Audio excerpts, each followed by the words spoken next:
सो gas, कैसे हैं आप लोग। आशा करते हैं कि आप लोग अच्छे होंगे, स्वस्थ होंगे और आप लोगों की तैयारी बेहतर चल रही होगी। तो आज के इस वीडियो में हम लोग देखने वाले हैं जो आपका यूपीएससी आईएएस प्री का एग्ज़ाम होने वाला है 16 जून 2024 को।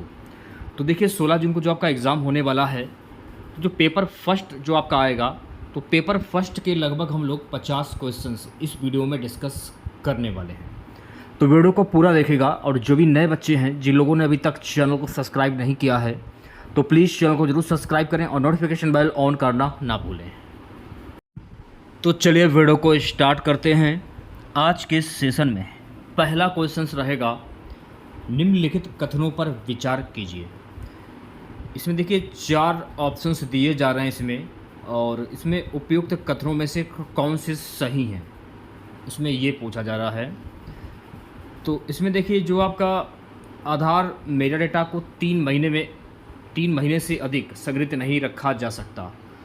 राज्य निजी निगमों से आधार डेटा को साझा करने के लिए कोई अनुबंध नहीं कर सकता। तीसरे में क्या है, आधार बीमा उत्पादों को प्राप्त करने के लिए अनिवार्य है। चौथे में क्या है, आधार भारत की संचित निधि से हित लाभ प्राप्त करने के लिए अनिवार्य है।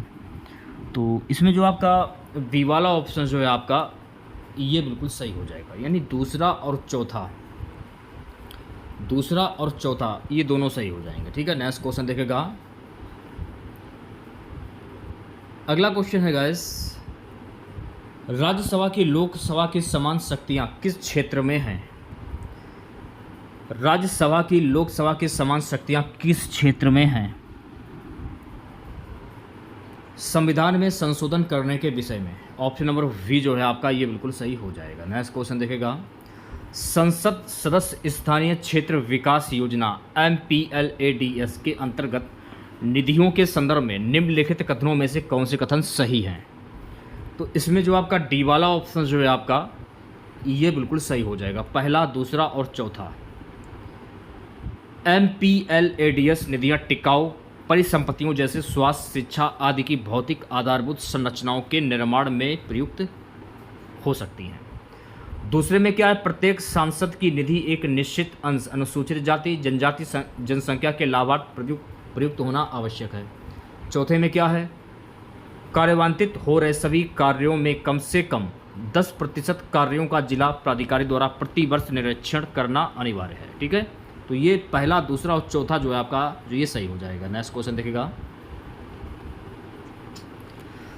निम्नलिखित मूल अधिकारों के किस संवर्ग में अस्पृश्यता के रूप में किए गए विभेदन के विरुद्ध संरक्षण समाविष्ट है? समता का अधिकार, डी ऑप्शन जो है आपका, ये बिल्कुल सही हो जाएगा। नेक्स्ट क्वेश्चन देखेगा। अगला क्वेश्चन क्या है, भारत में न्यायपालिका का कार्यपालिका से पृथककरण किससे व्यादेशित है? तो ये किससे व्यादेशित है? राज्य की नीति के निर्देशक तत्व द्वारा। ऑप्शन नंबर वी जो है आपका, ये बिल्कुल सही हो जाएगा। चलिए बढ़ते हैं नेक्स्ट क्वेश्चन की ओर। अगला क्वेश्चन देखेगा सभी बच्चे,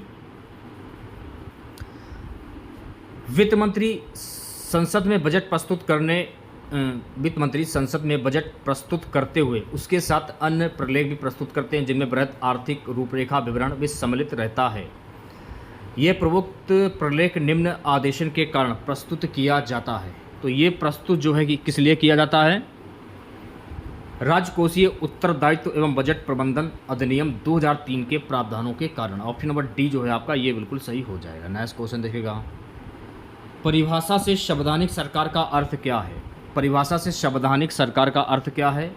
सीमित सरकार। ऑप्शन नंबर डी जो है आपका, ये बिल्कुल सही हो जाएगा। ठीक है, नेक्स्ट क्वेश्चन देखेगा, मूल अधिकारों के अतिरिक्त भारत के संविधान का निम्नलिखित में से कौन से भाग मानव अधिकारों की सार्वभौम घोषणा 1948 के सिद्धांतों एवं प्रावधानों को प्रतिबंधित करती है?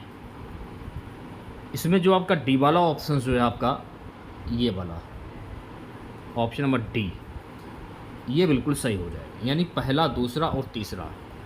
उद्देशिका, राज्य की नीति निर्देशक तत्व और मूल कर्तव्य। भारत में विधिक सेवा प्रदान करने वाले प्राधिकरण लीगल सर्विस अथॉरिटीज़ निम्नलिखित में से किस प्रकार के नागरिकों को निःशुल्क विधिक सेवाएं प्रदान करते हैं? नीचे दिए गए कोड का प्रयोग कर सही उत्तर का चयन करें। ऑप्शन नंबर ए जो है आपका, ये बिल्कुल सही हो जाएगा, केवल पहला और दूसरा। यानी कि 1 लाख से कम वार्षिक आय वाले व्यक्ति को और 2 लाख से कम वार्षिक आय वाले ट्रांसजेंडर को पहला और दूसरा सही हो जाएगा। ठीक है। निम्नलिखित युग्मों पर विचार कीजिए। उपयुक्त में से कौन सा युग्म सुमेलित है? एक तरफ है अंतर्राष्ट्रीय समझौता संगठन, दूसरी तरफ है विषय। तो सी वाला जो ऑप्शन है आपका ये बिल्कुल सही हो जाएगा, यानी अल्मा आटा घोषणा लोगों के स्वास्थ्य की देखभाल। और तीसरे में है तलानोवा संवाद वैश्विक जलवायु परिवर्तन। 11वां क्वेश्चन हमारा है कि संसदीय व्यवस्था वाली सरकार वह होती है जिसमें सरकार संसद के प्रति उत्तरदायी होती है और उसके द्वारा हटाई जा सकती है। ऑप्शन नंबर वी जो है आपका ये बिल्कुल सही हो जाएगा। भारत के संविधान का कौन सा भाग कल्याणकारी राज्य के आदर्श की घोषणा करता है? राज्य के नीति निर्देशक तत्व। ऑप्शन नंबर ए जो है आपका ये बिल्कुल सही हो जाएगा। नेक्स्ट क्वेश्चन देखेगा, निम्नलिखित कथनों पर विचार कीजिए। उपयुक्त कथनों में से कौन सा कथन सही है? तो 13वें क्वेश्चन का जो आपका डी वाला ऑप्शन जो है आपका ना तो पहला और ना दूसरा। गांधीवादी और मार्क्सवाद के बीच एक समान सहमति पाई जाती है, यह निम्नलिखित में से कौन सी है? एक अंतिम लक्ष्य के रूप में राज्यविहीन समाज। ये ऑप्शन करेक्ट हो जाएगा। अगला क्वेश्चन क्या है, भारत के संदर्भ में नौकरशाही का निम्नलिखित में से कौन सा उपयुक्त चरित्र चित्रण है? भारत के संदर्भ में नौकरशाही का निम्नलिखित में से कौन सा उपयुक्त चरित्र चित्रण है? लोकनीति को कार्यान्वित करने वाला अभिकरण। डी ऑप्शन जो है आपका ये बिल्कुल सही हो जाएगा। भारत के संविधान की उद्देशिका संविधान का भाग है, किंतु उसके अन्य भागों से स्वतंत्र होकर उसका कोई विधिक प्रभाव नहीं है। ऑप्शन नंबर डी जो है आपका करेक्ट हो जाएगा। 17वां क्वेश्चन, स्वर्ण ट्रांस रिजर्व ट्रांस ये निर्दिष्ट करता है, तो ये निर्दिष्ट करता है IMF द्वारा इसके सदस्यों को की प्रदत्त एक साख प्रणाली को। ऑप्शन नंबर डी जो है आपका ये बिल्कुल सही हो जाएगा। भारत के संविधान के चौथे में अंतर्विष्ट प्रावधानों के संदर्भ में निम्नलिखित कथनों में से कौन से कथन सही हैं? तो इसमें आपका जो डी वाला ऑप्शन जो है आपका ये बिल्कुल सही हो जाएगा। दूसरा और तीसरा जो है आपका ये सही हो जाएगा। वे किसी भी न्यायालय द्वारा प्रवर्तनीय नहीं होंगे। तीसरे में क्या, इस भाग में अधिकथित सिद्धांत राज्य के द्वारा कानून बनाने को प्रभावित करेंगे। निम्नलिखित कथनों पर विचार कीजिए। उपयुक्त कथनों में से कौन से कथन सही हैं? ये क्वेश्चंस में पूछा जा रहा है। तो इसमें जो आपका डी वाला ऑप्शन जो है आपका ना तो पहला और ना ही दूसरा, ये दोनों ही नहीं सही हैं। निम्नलिखित कथनों पर विचार कीजिए।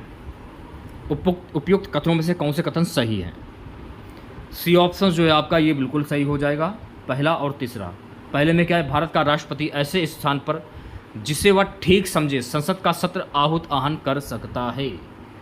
तीसरे में क्या है, एक वर्ष में दिनों की कोई न्यूनतम संख्या निर्धारित नहीं है जब संसद का चलना आवश्यक हो।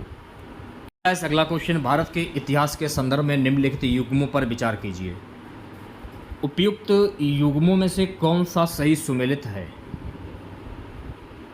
तो वी ऑप्शन जो है आपका ये बिल्कुल सही हो जाएगा, केवल दूसरा और तीसरा। बेनियान ईस्ट इंडिया कंपनी का भारतीय एजेंट और मिरासीदार राज्य का नामित राजस्व दाता। भारत के धार्मिक इतिहास के संदर्भ में निम्नलिखित कथनों पर विचार कीजिए। तो इसमें आपका जो बी वाला ऑप्शन जो है आपका ये बिल्कुल सही हो जाएगा, यानी दूसरा और तीसरा। लोकोत्तरवादी संप्रदाय बौद्ध धर्म के महासंघिक संप्रदाय की एक शाखा थी।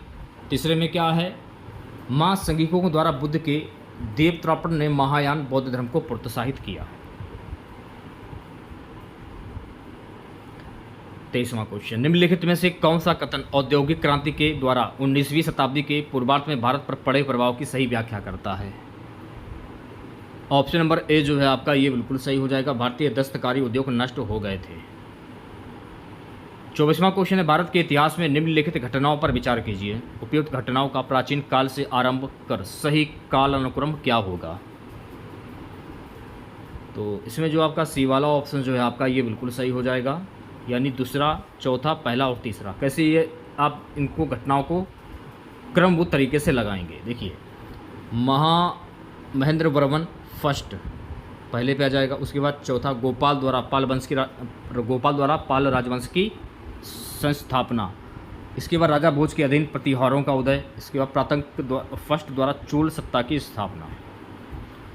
निम्नलिखित में से कौन सा उपवाक्य उत्तर हर्षकालीन स्रोतों से प्राय उल्लेखित हुंडी के स्वरूप की परिभाषा बताता है? ऑप्शन नंबर सी जो है आपका ये बिल्कुल सही हो जाएगा। प्रतिदिन का लेखा जोखा अंकित करने वाली बही। अगला क्वेश्चन क्या है? स्वतंत्रता संग्राम के समय लिखी गई सखाराम गणेश देवस्कर की पुस्तक देशेर कथा के संदर्भ में निम्नलिखित कथनों पर विचार कीजिए।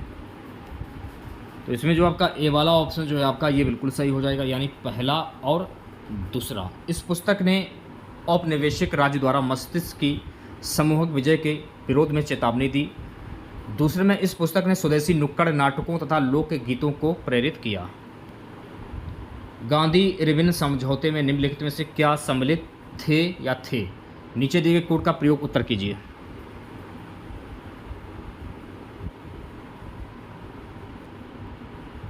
इस क्वेश्चन में थोड़ा सा डाउट लग रहा है हमको, इस क्वेश्चन को छोड़ते हैं, अगला क्वेश्चन देखते हैं। अस्पृश्य समुदाय के लोगों को लक्षित कर प्रथम मासिक पत्रिका विटाल विश्वबंधक के द्वारा प्रकाशित की गई है। तो ये प्रकाशित की गई गोपाल बाबा बलंकर के द्वारा। ऑप्शन नंबर ए करेक्ट हो जाएगा। भारत के इतिहास के संदर्भ में कुलायवाप तथा द्रोणवाप शब्द क्या निर्देश करते हैं? भूमाप। ऑप्शन नंबर ए जो है आपका ये बिल्कुल सही हो जाएगा। निम्नलिखित में से किस शासक ने अपनी प्रजा को इस अभिलेख के माध्यम से परामर्श किया? कोई भी व्यक्ति जो अपने संप्रदाय को महिमा मंडित करने की दृष्टि से अपने धार्मिक संप्रदाय की प्रशंसा करता है या अपने संप्रदाय के प्रति अत्यधिक भक्ति के कारण अन्य संप्रदायों की निंदा करता है, वह अपितु अपने संप्रदाय को गंभीर रूप से हानि पहुंचाता है। अशोक। ए ऑप्शन जो है आपका ये बिल्कुल सही हो जाएगा।